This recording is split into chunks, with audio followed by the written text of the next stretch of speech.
ମୋ ନାଁ ନାରାୟଣ କିବଡୁ। ମୋ ଘର ବନ୍ଧଗୁଡ଼ା। ଝିଅ ତ ଆରମ୍ଭରୁ ସେ ଗାଁରୁ ପଢ଼ି ଆସିଥିଲା। ପଢ଼ିକି ଆସିକି ସିନ୍ଦିମାଳ ଜଏନ୍ ହେଲା। ଅଷ୍ଟମରେ ନବମରେ ଜଏନ୍ ହେଲା।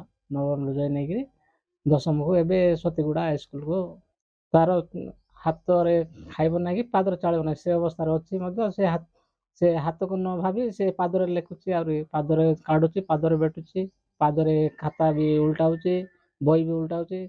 ଖାତାରେ ଟଙ୍କା ଦେଲେ ବି ଖାତାରେ ଧରବ, କି ଭାତ ଦେଲେ ବି ସେ ହାତରେ ଆଉ ଧରବ। ହାତରେ ତ ତାର ବଳ ନାହିଁ, ତାର ସବୁ ଉଲ୍ଟା ସାଇଡରେ ରହିଯାଇଛି ଖଞ୍ଜଣ ଯାକ।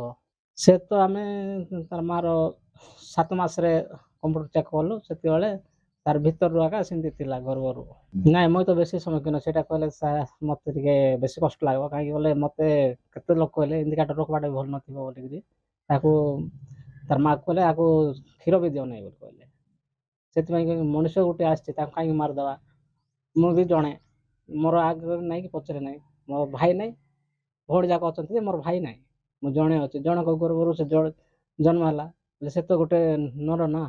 ଯେମିତି କଲେ ମଣିଷ ଜନ୍ମ ହେଇକି ରହିଲା, ତାକୁ ତ ଲାଳନ ପାଳନ କରିବାକୁ ପଡ଼ିବ ଆକା। ସେଥିପାଇଁ ତାକୁ ଆମେ ବଢ଼େଇଲୁ। ଆହୁରି ପାଠ ତ ପଢ଼ୁଛି, ଭଲ ପଢ଼ୁଛି ସେ ଏବେ। ତା ପଢ଼ବା ଯୋଗୁଁ ଆକା ଆମେ ଆଣି ଛାଡ଼ିଛୁ ଏଠି। ଆମ ପରିବାରରେ ଆମେ ପୁରୁଷ ଆଉ ସ୍ତ୍ରୀ 2 ଜଣ ଆକା। ତାପରେ 4ଟା ସନ୍ତାନ ଅଛନ୍ତି।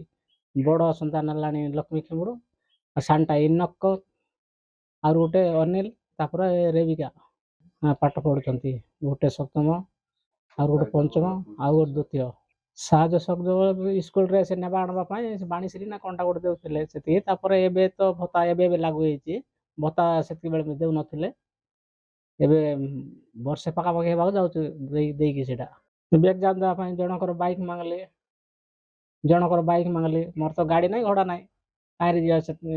ଏ ତ ଯେମିତି ଗଲେ 15 କିଲୋମିଟର 14 କିଲୋମିଟର ହବ, କେମିତି ଯିବା। ଅଟୋ କହିଲେ ଅଟୋ ବାହାରିବେ ନାହିଁ ସକାଳୁ ସକାଳ। ଭଡ଼ା ବୋଲେ ଦୁଃଖ হবে ଚାଲେ ନାଇଁ, ସେତିକି ଦୂର ଯାଇପାରିବ ନାହିଁ ବୋଲବେ।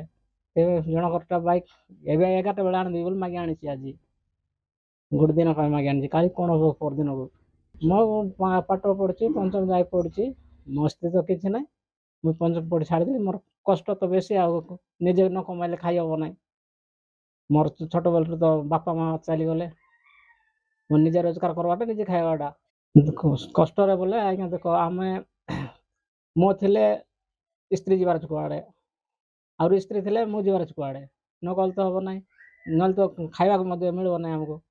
କୁଆଡ଼ରୁ ବି ନେଇକିରି ଆଣିବାର ଅଛି। 4 ଆଟ ଆଣିଲେ ଆଗ କୋଉଟା ଶାଗ ଲୁଣ କି ଗୋଟେ ଚାଉଳ କିଣିକିରି ଖାଇବାକୁ ହବ। ଆମେ ତ ଧନୀ ନାହିଁ ଯେ ଏଇଟା ସେଇଟା କରିଦେବୁ ନା, ପୁରା ଗରିବ ଲୋକ, ଆମର କିଛି ନାହିଁ। ଆଜ୍ଞା ମୁଁ ତ ପାଠ ପଢ଼ିନି, ଟୋଟାଲ ପଢ଼ିନି। 5 କ୍ଲାସ ପଢ଼ିଛି ଯେ ଆମର କିଛି ମଧ୍ୟ ନାହିଁ। ହେଲେ ଗୋଟେ ବିକଳାଙ୍ଗ ପିଲା ଜନ୍ମ ହେଲା, ତାକୁ ସେ ନିଜେ କହିଲା ନାଇଁ ମୁଁ ତମର ଭବିଷ୍ୟତ ତମେ ତ ଗଢ଼ି ପାରିଲ ନାହିଁ, ମୁଁ ତମ ଭବିଷ୍ୟତ ଗଢ଼ବା ପାଇଁ ଅଛି। ମୁଁ ସ୍କୁଲକୁ ଯିବି ଆଉ ତମର ସହିତ ଲାଗିକି ରହିବି। ଯେ ପର୍ଯ୍ୟନ୍ତ ତମେ ବଞ୍ଚିଛ ମୁଁ ବଞ୍ଚିଛି, ଯଦି ତମେ ମରିଗଲେ ମୋର କ'ଣ ହବ କି ସେ ଜାଣିନାହିଁ ବୋଲି ସେମିତି କହିଲେ। ସେଥିପାଇଁ ତାକୁ ପଢ଼େଇବା ଚାଲିଛି ଆମର।